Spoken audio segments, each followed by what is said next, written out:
اول یار دل برم آج کلم راہیلا خان قسط نمبر 4 صبح انفال تیار ہو کر صاحب کے ساتھ یونیورسٹی چلی گئی۔ شائستہ بیگم نے جانے سے منع کیا تھا پر اس کا ضروری ٹیسٹ تھا تو وہ جلد آنے کا کہہ کر چلی گئی۔ مہد کل کافی تھک گیا تھا، ایک تو اتنا لمبا سفر کیا تھا اور پھر پھوپھو لوگوں کے پاس بیٹھا رہا تھا اور رات دیر سے گھر آیا، اس لیے آج وہ دیر سے اٹھا تھا۔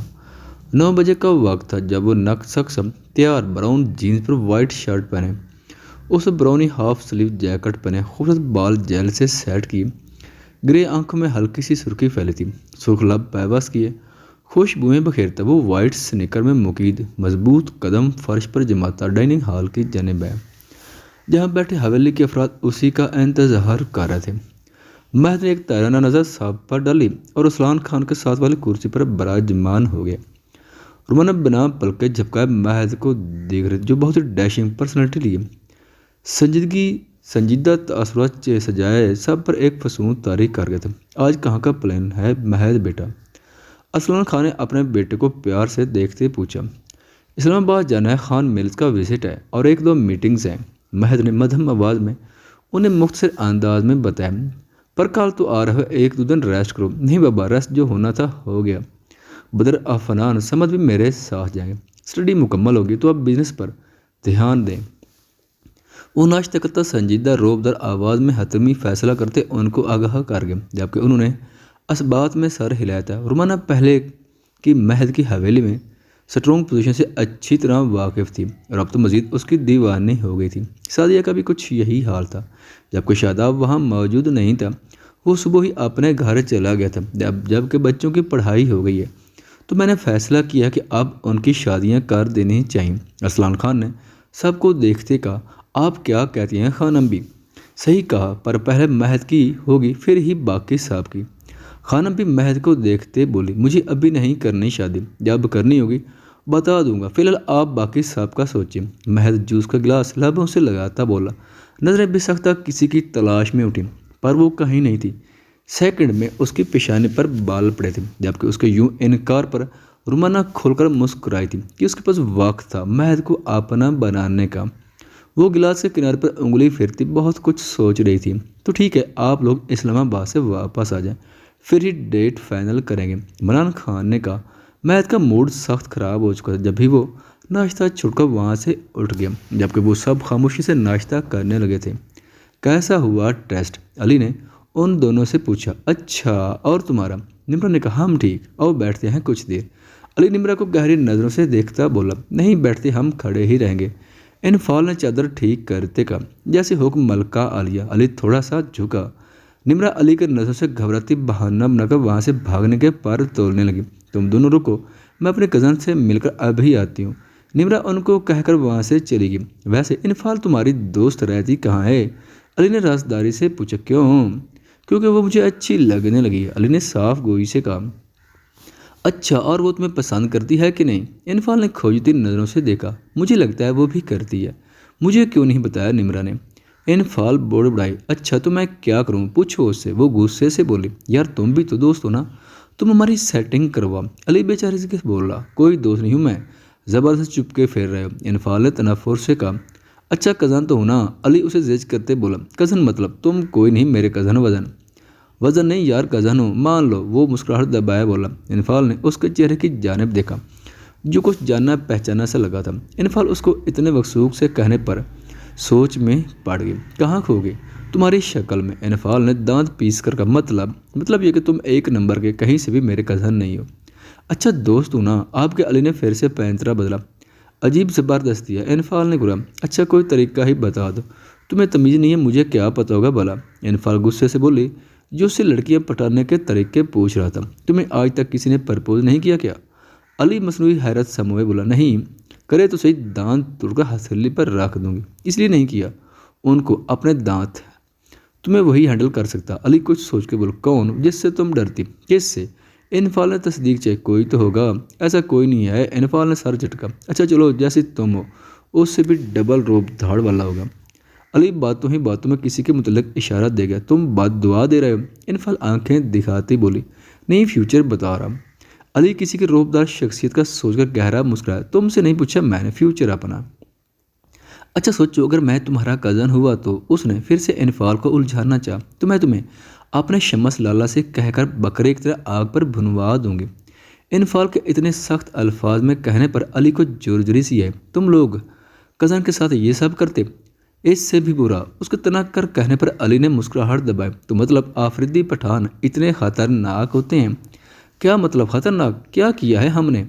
انفال بھڑک اٹھی۔ ابھی تو کہہ رہی کہ تم کزن کی سجی بناتے ہو، ہے پائے بھی اور نیارے بھی بناتے ہیں، اس لیے تمہاری تو ضرور بنے گی۔ انفال نے گور کر کہا۔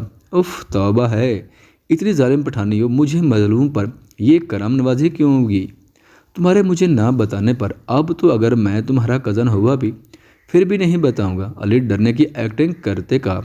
انفال نے اس کی ایکٹنگ پر سر جھٹکا۔ تو جاؤ، وہ اب اکیلی ہے، پوچھو اس سے۔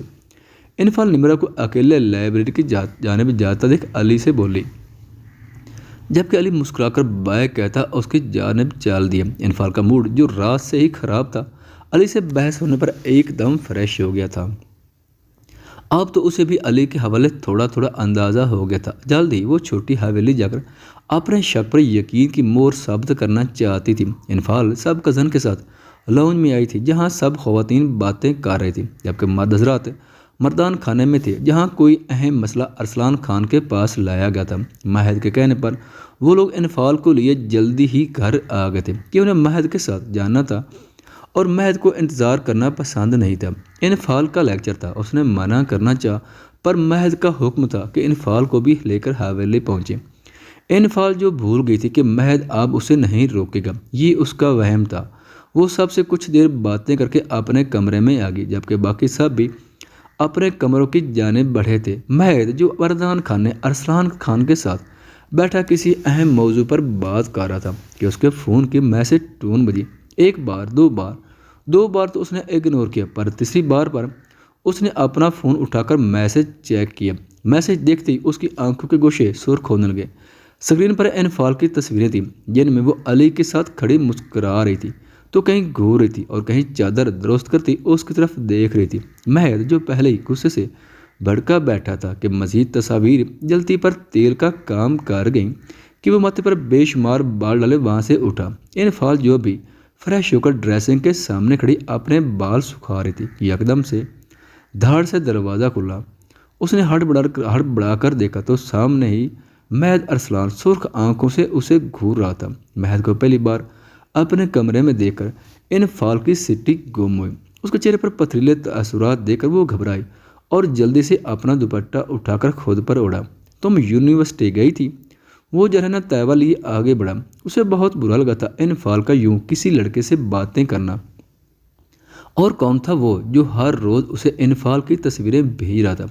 اسے پہلے اس انسان کا پتہ لگانا تھا، تب بھی اس نے سختی سے انفال کو جانے سے منع کیا تھا۔ اور وہ لڑکا جس کے ساتھ ایمان کی پکس تھی، اس کے بارے میں سوچ کر ہی مہد کا خون کھول اٹھتا تھا۔ جی، وہ مضبوط بنتی بولی۔ تبھی مہد نے اس کی جانب قدم بڑھایا اور جھٹکے سے اسے کھینچ کر دیوار سے لگایا کہ انفال کی پشت دیوار سے زور سے ٹکرائے۔ درد کی شدید لہر اس کے وجود میں سرایت کر گئی تھی۔ یہ کیا کر رہے ہیں مہد بھائی؟ انفال درد برداشت کرتی اس کی خون چھلکاتی آنکھوں میں دیکھ کر بامشکل بولی۔ میں نے تمہیں منع نہیں کیا تھا کہ اب نہیں پڑھو گی؟ کس کی اجازت سے گئی پھر؟ ہاں، تمہیں میری بات سمجھ نہیں آتی کیا؟ مہد اس کے گرد دیوار پر ہاتھ رکھ کے دھاڑا تھا۔ بات نہ ماننے پر حد درجہ غصہ تھا۔ میں کیوں سنوں آپ کی بات؟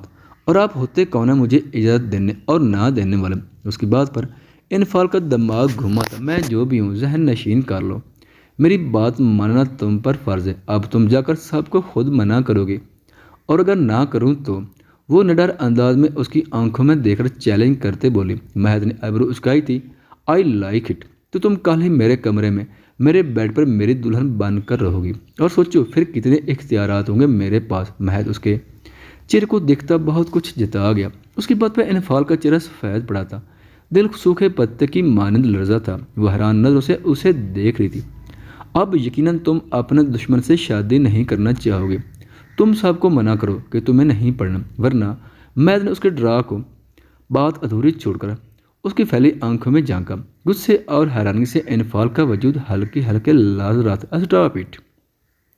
آپ کو ذرا شرم نہیں آئی؟ ایسا کہتے ہوئے مہد بھائی انفال تیز ہوتی سانسوں میں پھولے تنفس سے بولی۔ مہد کی آخری بات ہی اس کا وجود سن کر گئی تھی۔ شرم کس بات کی؟ کچھ گھل تو نہیں کہا؟ اور تم شرم کا درس دینے کی بجائے جیسے میں نے کہا ویسا کرو۔ اگر اتنا ہی شوق ہے تو گھر بیٹھ کر پڑھو، پر یونیورسٹی نہیں جاؤ گی۔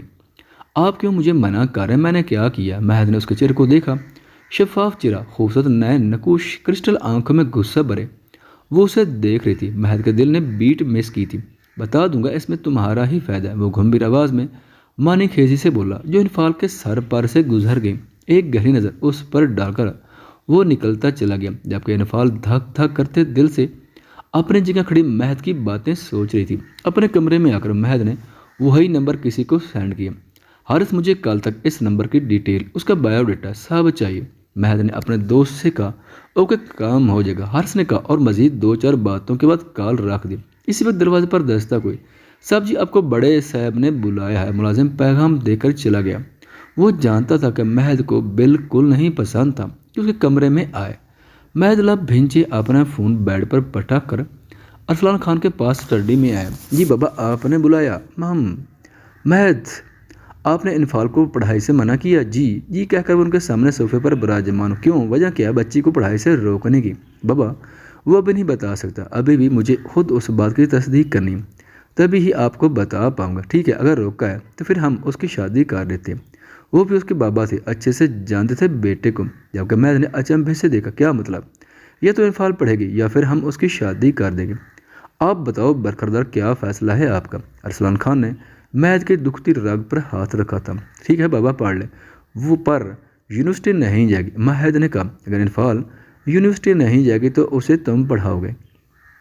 ارسلان خان نے اگلا حکم دی۔ یہ کیا کر رہے ہیں آپ بابا؟ مہد بھرنا اٹھا۔ نہیں کہ انفال کو تم ٹیوشن دو گے؟ بالکل نہیں بابا، گھر میں اتنے سارے لوگ ہیں، کسی سے بھی پڑھ لے۔ آپ انفال پر حق جتا رہے ہو مہد، کیونکہ میں حق رکھتا ہوں اور یہ بات آپ اچھے سے جانتے ہیں۔ اچھا، تو یہ حق اب اچانک سے کیسے جاگ گیا؟ وہ بھی بیٹے کو بھگو کر مار رہے تھے۔ اچانک سے نہیں، بہت پہلے سے ہے، مہد جھنجھلا کر بولا۔ دیکھو مہد، اتنا تو میں جانتا ہوں کہ انفال کو یونیورسٹی نہ بھیجنے کے پیچھے ضرور کوئی بڑی وجہ ہوگی، پر پڑھائی سے کیوں منع کی ہے؟ بابا، میں نے غصے میں کہا تھا، میرا ارادہ اسے یونی جانے سے روکنے کا تھا۔ مہد کو انفال پر سخت تاؤ آیا تھا، جس نے اس کے بابا کو بتا دیا تھا۔ اس نے دانت پیسی۔ پڑھ لے وہ، پر میں ہرگز نہیں پڑھاؤں گا۔ مہد اپنی کہہ کر وہاں سے اٹھ گیا کہ اسے اسلام آباد کے لیے نکلنا تھا۔ وہ لوگ اسلام آباد گئے ہوئے تھے۔ مہد کی دھمکی کے پیش اگلے دن وہ یونیورسٹی نہیں گئی تھی۔ اس سے رہ کر غصہ آ رہا تھا۔ نہ گھر میں کسی کو اس کی یہ بات بتا سکتی تھی کہ سوچ آتے ہی جسم پر کب کبھی طاری ہو جاتی ہے۔ اس نے ارسلان خان سے بھی بات کی تھی۔ ارسلان خان نے بتایا کہ کچھ وجوہات کی بنا پر اس کو جاننا ٹھیک نہیں، کچھ دنوں تک وہ نہ جائے اور گھر میں ہی پڑے۔ ارسلان خان جانتے تھے کہ مہد اس مسئلے کو جلد ہی حل کر لیں گے، پر وہ یہ نہیں جانتا تھا کہ مہد شدید قسم کی جلن کا شکار ہے۔ اسے انفال کا علی سے باتیں کرنا، مسکرانا جلتے توے پر بٹھا گیا تھا۔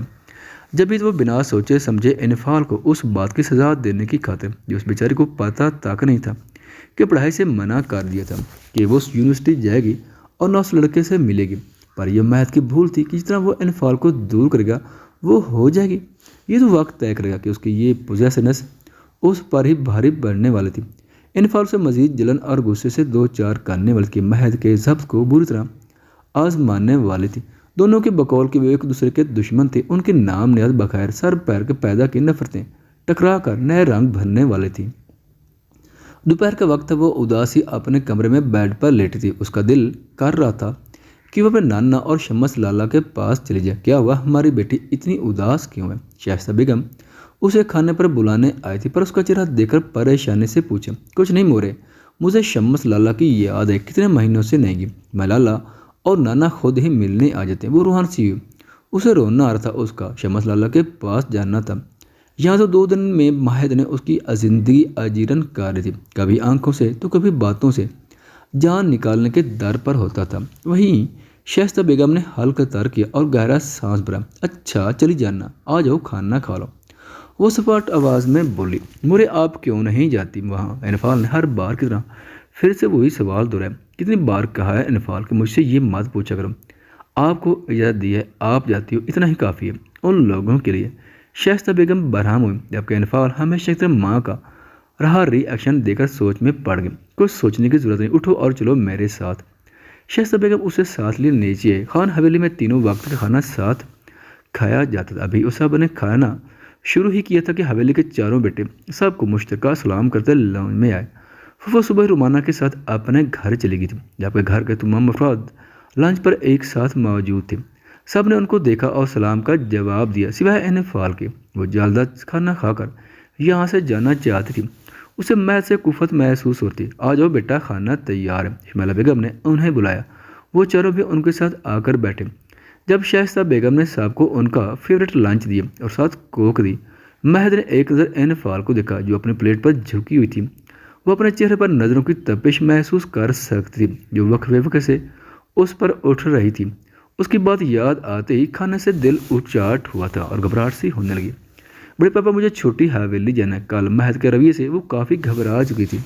جب بھی انفال نے ارسلان خان سے کہا ٹھیک ہے بدر چھوڑ آئے گا، اس کے معصوم چہرے کو دیکھ منع نہیں کر پاتے تھے۔ جب بھی ہمیشہ آج بھی اجازت دے دی، یہ نہیں جائے گی وہاں۔ گمبھیر اشتعال سے باہر پر مہد ارسلان خان کی آواز گونجی، جبکہ ارسلان خان سمیت سب نے کھانے سے ہاتھ روک کر مہد ارسلان کو دیکھا جس کا چہرہ حد درجہ سنجیدہ ہوا تھا۔ اس کے منع کرنے پر انفال کو تاپ چڑھی۔ مجھے جاننا ہے بڑے پاپا۔ انفال اس کے غصے کو ہوا میں اڑاتے پھر سے بولے۔ اس کی ہٹ ترمی پر مہد ہتھے سے اکھڑ گیا۔ ایک بات کان کھول کر سن لو، جتنا جانا تھا جا لی، اب اگر گئی تو ٹانگیں توڑ دوں گا۔ وہ برہمی سے دوڑا، جبکہ وہاں یکدم سکوت چھا گیا تھا۔ وہ مہد کے غصے سے اچھی طرح واقف تھے، پر انفال کو اس کا خود پر غصہ کرنا، روح جڑنا ایک آنکھ نہ بھاتا تھا۔ وہ اپنی مرضی کی مالک تھی، اپنے بڑے پاپا کی بیٹی۔ اس کی عزت درکار تھی جو اسے مل گئی تھی، تو یہ کون ہوتا ہے اسے روکنے ٹوکنے والا؟ یہ سوچ آتی انفال کے گال اور ناک غصے سے سرخ ہوئے تھے۔ وہ میرے نانا ہے اور میں جاؤں گی۔ انفال خود پر کنٹرول کرتی اس پر واضح کر گئی، بیٹا وہ اس کے نانا۔